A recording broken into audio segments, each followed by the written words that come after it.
Have you heard the strange tales of the Whistler?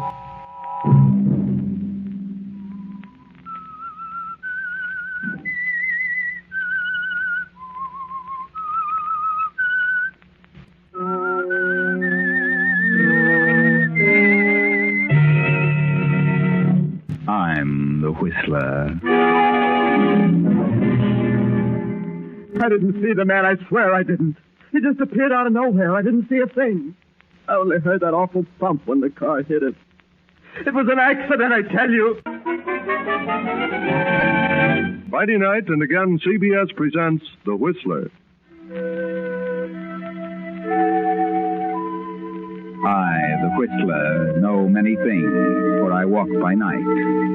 I know many strange tales, many secrets hidden in the hearts of men and women who have stepped into the shadows. And so I tell you tonight the odd story of Blind Alley.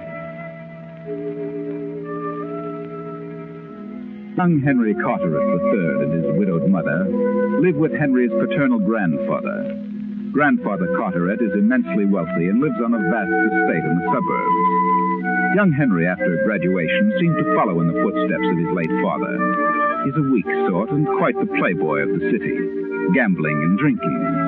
So Grandfather, though inclined to be generous, finds it necessary to cut down on Henry's allowance. But, Grandfather, I can't get along now. I can hardly make ends meet. But it's embarrassing. Embarrassing? For a whole year now, all you've done is gad about all night and drink and gamble. Well, I've paid all the debts I'm going to. Well, what can I do on $100 a week? When I was your age, I got along on $10 a week. The times have changed since you were a boy. You're just like your father. Physical wreck and in his grave before he was 35. Oh, well, he did everything to excess. He was my son. I know what he did. Started out just like you. But each day he got a little worse. He was smart, too. He knew just when to slow down. I know how to handle myself. And got nothing around you but a bunch of leeches. Oh, you got soured on everything and everybody. Some of your friends you've had around here would sicken anybody with horse sense. And you refuse to give me an extra $100 tonight? I won't give you 10 cents. I'd rather die before I'm 40 than be like you. You keep on the way you are, and you will get your wish. Can I have $50? If you say another word, I'll stop your allowance completely. Do you hear? What is it, Henry? What's wrong, darling? Oh, nothing, Mother, nothing at all. Grandfather's on one of his economy rampages. Oh, but darling, your grandfather is right. You're only harming yourself. Well, what good is money if you can't use it? Depends on how you use it. Oh, he couldn't spend his money in the next 50 years if he tried. No, but you certainly could. Well, what are you going to do with it? Leave it to you, providing you get some sense in your head. If you don't, I'll leave it to a home for indigent cats.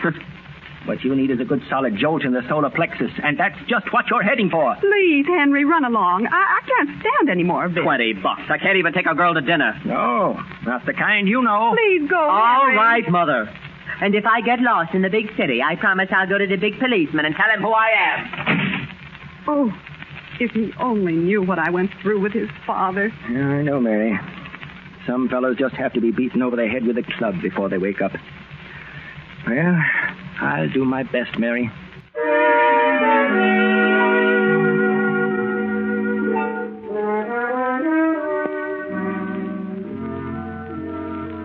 For several weeks, Henry has been making the rounds of the nightclubs and gambling places with his latest girlfriend, Nella Goodwin of the Boston Goodwin. Nella and her brother Jerry have been vacationing in the vicinity.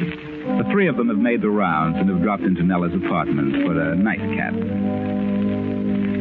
Well, I certainly had a wonderful time tonight, Henry. Did you, Nella? Well, so did I. But I was so sure I'd clean up on that roulette wheel. You can't win all the time. Here's your drink. Thanks. Let's see, how much did I borrow from you, Jerry? Oh, just 100. No, I'll let you have it in a couple of days. No hurry. Really think you should drink any more tonight, Henry? Why not have some coffee? Coffee? Perish the thought. Who wants coffee? How far do you have to drive? 20 miles, isn't it? Oh, he'll be all right when he gets out in the air. Oh, I don't know, Jerry. It isn't safe. I wouldn't want you to get into trouble, Henry. Please drink some coffee. Please. Oh, darling, don't worry. I've driven that strip along the coast 100 times. Yes, but you've drunk more than usual tonight. Maybe. I wouldn't be able to sleep a wink. Well, I'll tell you what I'll do. I'll phone you when I get home. Why not stay in town tonight? Nella, why don't you let him alone? He'll be all right. Henry, let Jerry and me drive you home in our car. How about it, Jerry? Whatever you say. No. I'll tell you what. I got a better idea. You two get your things and drive home with me and stay over the weekend. The weekend? Sure, stay as long as you like. It's a regular resort. Lots of things to do. Plenty of fun. You come with me, and if you're afraid of my driving, then you can drive. Fair enough? Okay. Now, how about it, Nella? Well, if Henry insists on driving home tonight, I'd rather see that he gets there. Great, that's wonderful. Go on and get your things, and let's be on our way.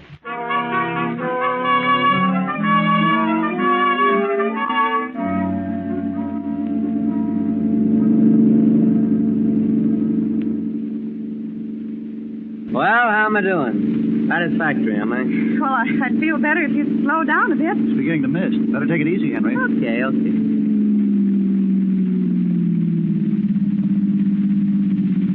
Does that suit you? Take us about an hour or more, won't it? Shit, this snail's paid. Why not let me drive? No, I'm all right. I feel swell. Let Jerry drive. No. Clear sailing from here on. Light me a cigarette, Nella. My case is in my right pocket here. All right. There. Cigarette, Jerry? Yeah, thanks. Henry, look out! What was it? We hit something. Yes. Yes, it was a man. A man? Oh, good Lord. Yes, there he is at the edge of the road. Oh, Henry. I see him. Stay in the car. I'll have a look.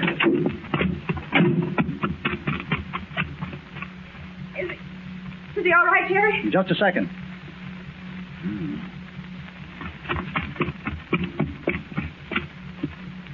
Jerry. Not a sign of a pulse. He's dead? Oh, but I wasn't going fast. I couldn't have hit him very hard. I know, but he's an elderly guy. Jerry, what do we do? We've got to do something. Yeah, but hey, there's a car coming. Way back there, look. We got to get out of here. They'll smell liquor if they stop, and Henry's driving, and he's tight. What do we do? Look, it's a red light. Police. We've got to get that body off the road. They'll see it and chase us.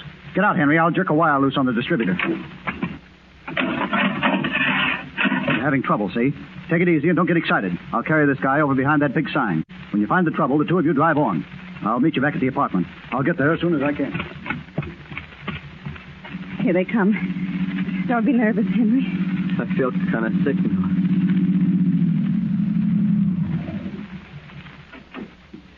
What's the trouble here? Why, I don't know. Motor just cut out on me. Yeah? Battery's all right. It's got light. Let's have a look. The wires... No, wait a minute. Here it is, I think. That wire was loose on top of the distributor. All right, try it now. There you are. Oh, thanks. Thanks very much, officer. Out kind of late, aren't you? 1:30? Why, I'm on my way home. Yeah? This your car? Yes. Henry Carteret III. You young Carteret? Let's see your operator's license. Thanks. You've been drinking a bit, haven't you, Carteret? Well, yes, but I'm a careful driver. What's your name, miss? Nella Goodwin. You drive? Oh, yes. Then you better slip over here and drive this car. Good night, Carteret. Take it easy, miss. Yes, officer. Thank you.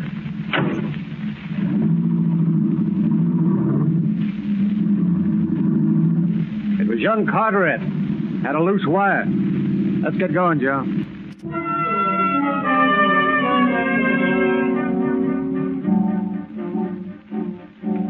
In a few minutes, the police car passes them. Nella leaves the highway, cuts over to the boulevard, and heads back to town. In Nella's apartment, they wait for Jerry. 3 hours pass, and finally, Jerry walks in. Jerry, where on earth have you been? We thought you'd never get here. I stayed behind that big sign for over an hour. Every time I started out, a car came along. Finally, I made it over to the boulevard. I couldn't find a cab, so walked back down side streets. Didn't want anybody to see me like this. Where did you get all that mud on you? What did you do with it? No, don't worry. Everything's all right. What did you do with the body? I buried it back of the sign. I found a small board. The dirt is soft and the brush is thick. No one will ever find him. Buried him? Sure. If we reported it now or anyone found him on the road, those cops would be after Henry in a second. Who was the man? Well, he didn't have anything on him. Only a few cents in his pocket and no identification.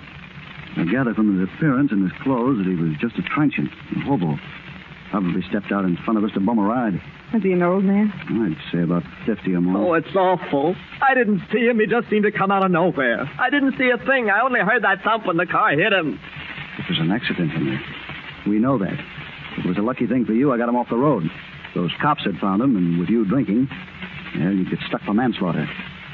I'm mighty lucky I was alone. Yes, I know. I appreciate it, You Jerry. don't think we should have reported it? Would you like to see Henry sentenced to prison for accidentally running into some old bum? No, Jerry, but I was afraid of something like this.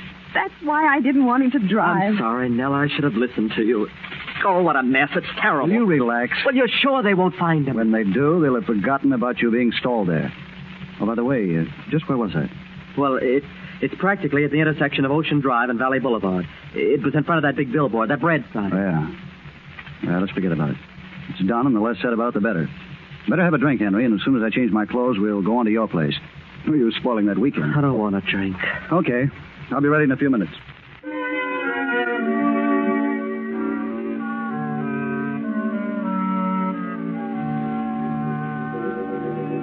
All the rest of the night and morning, Henry is shaken. He cannot close his eyes. And finally, he musters sufficient strength to dress. Downstairs, his grandfather is talking to Jerry and Nella. And what did you say your name was? Goodwin, Gerald Goodwin. The Boston Goodwins, you know. The Boston Goodwins? This is my sister, Nella. I see. Came down with Henry, eh? And what time did you get here? Well, it was late. That is, early this morning. It was about 6, to be exact. 6? Huh.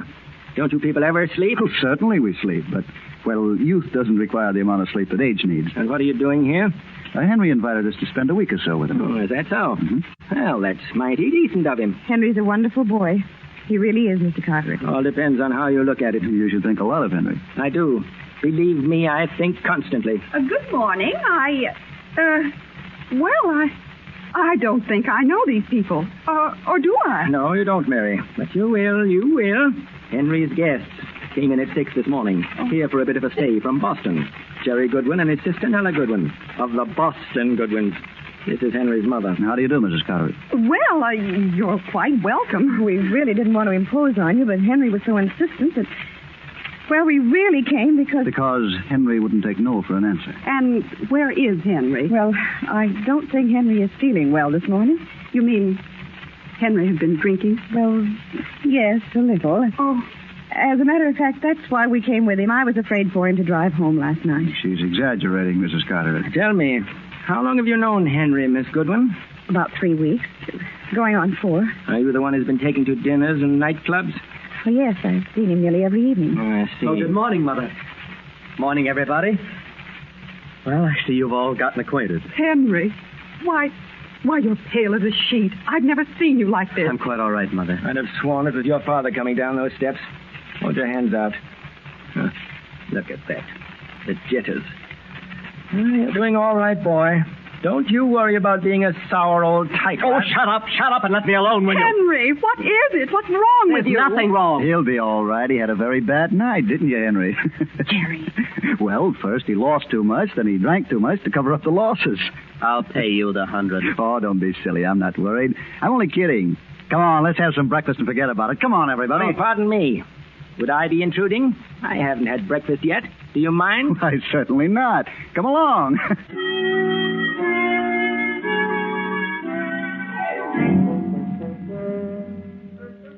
Before the day is over, Grandfather is boiling. He can't stand the impudence of Jerry, but Henry is still unable to control his nerves. He can't get the highway accident off his mind. And Jerry becomes bolder and bolder. Jerry has the upper hand now, and Henry realizes he is completely at the mercy of Nella's brother. But you've got to get hold of yourself, Henry. You've got to. I can't get it off my mind. Oh, calm down and quit prancing about. What good does it do? Besides, you've nothing to worry about. No one knows but the three of us. But the police didn't see you there. That's right, just you and Nella. And obviously, you were driving. What are you talking about, Jerry? You don't have a thing to worry about from me, Henry, not a thing. I'm perfectly satisfied with things the way they are. Of course, I may ask a little favor of you now and then, but it's nothing to worry about. Favor? What do you mean? Why don't you forget about it now? You'll drive yourself crazy. What do you mean by favors? Forget about it. Just forget I mentioned it.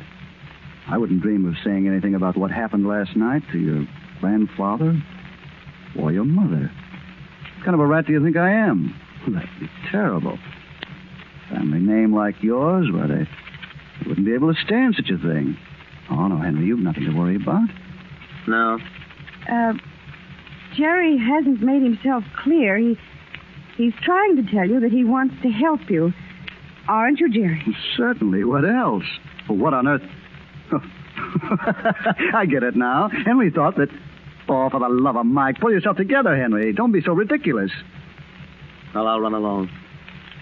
Maybe if I take some tablets, I'll be able to sleep. Jerry, you're at it again. Now, please get out of here and leave these poor people alone. Poor people? I like Henry. I'm crazy about him. And I want you to leave him alone. I know what you're planning. Oh, shut up. Who are you to talk? The good ones of Boston. Sure, but what have we got? Nothing. We've been living for years on our name. We winter in Florida and we summer in Maine without a dollar. And here we are again. Only this time it's a little better. This old grandpa is going to kick off and leave millions to Henry. And with what we know, well, we can stay here forever. I won't. You will? I like Henry too much. I love Henry. Huh? Well, I can't see a thing wrong with that. No, not a single thing. In fact, I approve. See you later, Nella.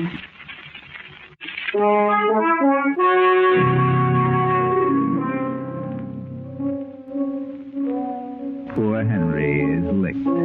He knows Jerry has him by the nose, but he's helpless. Completely helpless. Finally, Monday comes, and Grandfather calls Henry to the library. Did you want me, Grandfather? I certainly did. Why? What's wrong? The bank just called me and said you'd overdrawn your account $1,000. $1,000. Oh, well, I haven't. What did you do with the money? What? Did the bank pay it? Certainly they paid it. What did you do with that money? Well, I owed a debt to Jerry Goodwin. I heard him say you owed him $100. Well, he was just going easy. It was really $1,000. Henry, you're lying. Do you hear me? Lying. No, I owed it to him because of, well, gambling. I don't believe you. Not this time. It's something else. I've been suspicious from the moment they walked into this house. There's something going on. That Jerry is too smart, too cocky. There's something afoot, and I want to know what it is. Nothing. Please believe me. I don't believe you. And you'll tell or get out of this house and stay out. Wait a minute, Mr. Carteret. Henry will tell you. Nella, you keep out of this. Then I'll tell. If he gave that money to my brother, then I think I know why. Why? Because Jerry knows something that Henry doesn't want told. What? Keep still. Get out of here, Nella. Get out. This is blackmail? What else? Then why do you tell me this? Well, because I love Henry. With all his faults, I'm crazy about him. I know my brother, and I can guess why Henry gave him the money. I owe it to him. I owe him thousands more. Now get out of here, Snella. Henry had to pay him, Mr. Carteret. He had to. Jerry knows too much about Henry. It's blackmail. I'll call the police. No, please. Please don't do that, please. Well, what's going on? What's all the racket? You'll find out. Blackmail. I'll have you in jail. No, I'll tell you. I'll tell you. Jerry saved me from prison. I killed a man accidentally. Ran over him on the ocean road. What? Yes. And I was drinking. We saw a police car coming, and Jerry got the body off the road just in time. He pulled a wire in the motor, and the officers helped me fix it. And Jerry got me out of it. I see. And where did this happen? On Ocean Drive near Valley Boulevard. I buried the body back of the big billboard. The bread sign on Ocean Drive. So you see, everything's all right. I did my best, and no one will discover the body for a long time. There's no identification on it. Good Lord. It was an accident, Mr. Carteret. Really it was. Henry didn't see him. I swear he didn't. It was misting. I wanted to report it, but the police were almost there, and Henry was drinking, and, well, it would have meant manslaughter. I've never been so shocked in my life. Your mother must not know of this. I've really done you a favor, Mr. Carteret. Leave me alone. All of you. I want to think.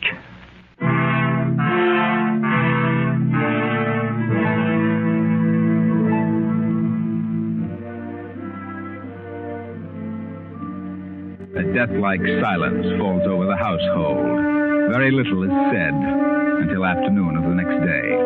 The grandfather calls the three young people to the library, but at that very moment a visitor is announced. The visitor steps into the library. I'm Mr. Carteret. Did you wish to see me? Well, not exactly.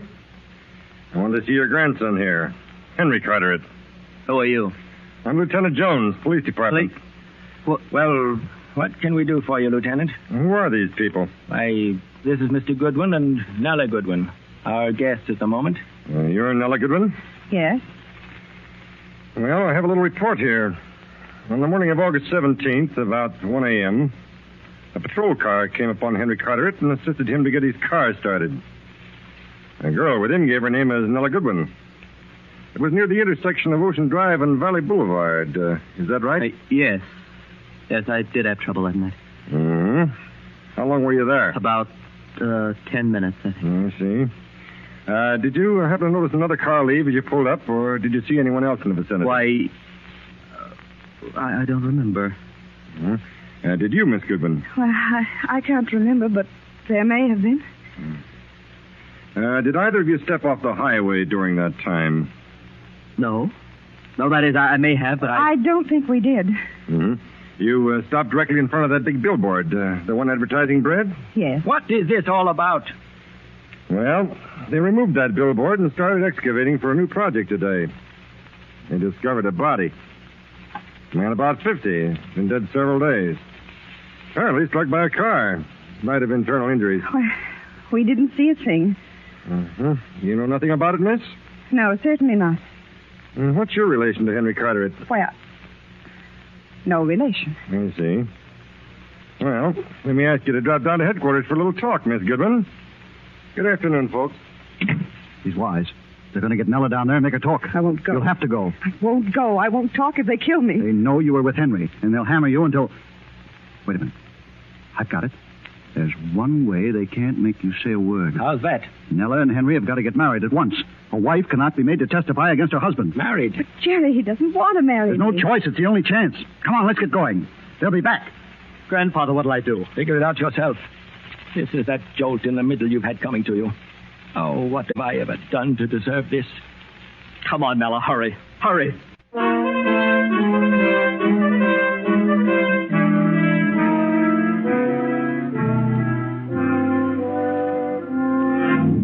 Oh, Henry, darling, married. I can't believe it. Why didn't you tell me? Why? Calm down, Mary. He's married, and that's all there is to it. But I never heard of such a thing. What was the rush? We had to get married, Mrs. Carter, if we had to. But don't worry, I love Henry. Married? Oh, I think I shall faint. Yes, but I'll explain later, Mary. Pardon me, there's a Mr. Jones to see you. I knew it. They're back again. Mary, please go to your room. I'll come to you in a little while. I'll explain. Yes, Father. Oh, I've never been so shocked in all my life. Henry, your father was bad enough, but this is beyond all sense of decency. Well, what do you want now, Lieutenant? I'd like to have a talk with Miss Goodwin down at headquarters. Oh, but that isn't possible, Lieutenant. No, Lieutenant. You see, Miss Goodwin is really Mrs. Carteret. The wife cannot be forced to testify against her husband. I see. Well, maybe that won't be necessary after all. Is this your cigarette case, Henry? What? I don't know. I don't think so. No? Well, this was found a few feet from the grave on the other side of the billboard. It has initials on it. H.C. Of course, we have ways of tracing the owner through the jewelry. Maybe it belonged to the dead man. No. He's been identified as Peter Lund, a transient. And suppose you couldn't find the owner of that case. We'll find the owner. May I see the case? Mm-hmm. Thank you. Rather expensive. Handmade. Cost about $100, I'd say. The dead man's fingerprints weren't on it. I imagine this case is worth considerably more now than it cost originally. Prices have gone sky high. Yes, I wouldn't be surprised if a case like this wouldn't be worth, well, a pretty penny. Yes. I imagine some people would pay up in the thousands for a case like that. Did you ever hear of bribery, Mr. Carteret? No, but I have a couple of friends heading the police commission, and I've heard of shake-ups and pounding the pavement. Can I see you alone, Mr. Carteret? Yes, Lieutenant. Step into the library. Look, Mr. Carteret, I know you're a big shot in this county, and, I'm only trying to do my duty. I don't want to cause you any trouble, but then at the same Does time... anyone other than you know about this cigarette case at headquarters? No. Jones, here is $1,500 for that cigarette case. How about it? I don't want to go back to pounding a beat. I guess you've got me. I'm stuck. Poor guy hasn't got a chance. Okay, here's the case. Here's your money. And I'll see about a promotion for you. I'm satisfied if I can just stay where I am. Well, I'll be running along, Mr. Carteret. Mr. Carteret, don't do it. Please don't. What? Don't do what? Henry didn't leave the pavement that night. I swear he didn't. Someone planted that cigarette case there. I know who did it, and I know why. Are you crazy? You had the case last, Jerry. Henry did hit the man. It was an accident, but you carried the body behind the sign and buried it. You put the case there purposely. Shut up. Sick and tired of living by your rotten schemes. From hand to mouth on other people for years. Blackmail, extortion, anything you could think of. But I'm through with you. Brother or no brother. You're a fool, Nella. You've just sentenced Henry to the penitentiary. All three of us. Then we'll all three go to prison. I don't care. Please, Nella, please. Henry, you're a weak-kneed jellyfish. If you had any gumption, you'd poke him in the jaw. You know he's a crook. Shut up. And there's something phony about that cigarette case. I don't know what it is, but... Well, if you planted it there, you were stupid. And if you dropped it, you're stupider still. And I don't think you did either. Will you shut up? Wait a minute. Wait, if that cigarette case was there when they tore the sign down... Why didn't Lieutenant Jones mention it when he first came here? Well, we didn't find it till the next day. Lieutenant Jones, that cigarette case was never near that sign. My brother gave you that case. You're in with him on this. More blackmail. Good girl, good girl. You're wonderful, marvelous, cooking with gas. She's crazy. Come in, Captain Gibson. Yes, step in here, please. Hey, did you hear this? Did you hear what they said, Captain? I heard, and so did the sergeant. Then take them away. Take both of them away and put them on the first train out of town. Let them keep the money. But put them on the first train. I'll prefer no charges, providing they get out of town and stay out. Grandfather, I don't understand. Jones isn't a police lieutenant. And there's no body buried back of that billboard. I suddenly remembered that whole block belonged to me. I hadn't sold it, so why would they be excavating? No body? I checked with Captain Gibson here, and there was no Lieutenant Jones. There was not even a trace of a grave back of that sign. Well, then what became of the man I hit? I'll explain that in just a minute, son. Just a minute. And what about the girl, Mr. Carteret? Nella, my granddaughter? She's the first bit of red blood we've had in this family for years. Now put that phony Lieutenant Jones and Jerry in the cooler for 24 hours. Then put them on trains going in different directions. If they come back in less than 10 years, they're crazy. Yes, sir. I'll show them how to monkey with the president of the police commission.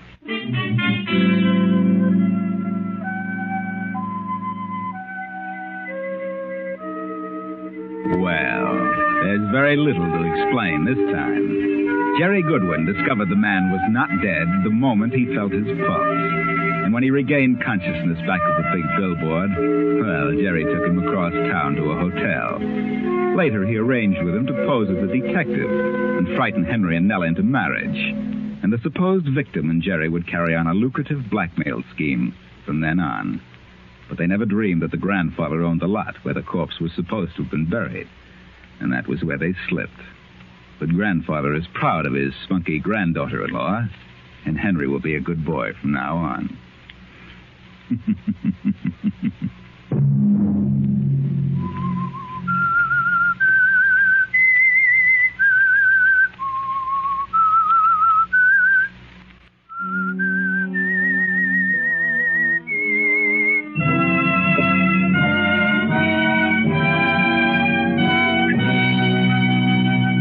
CBS has presented The Whistler.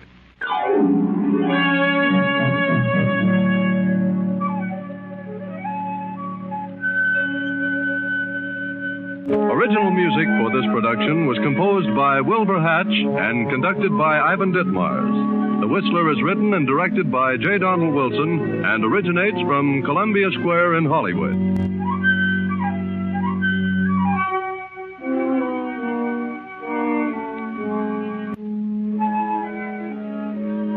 This is CBS, the Columbia Broadcasting System.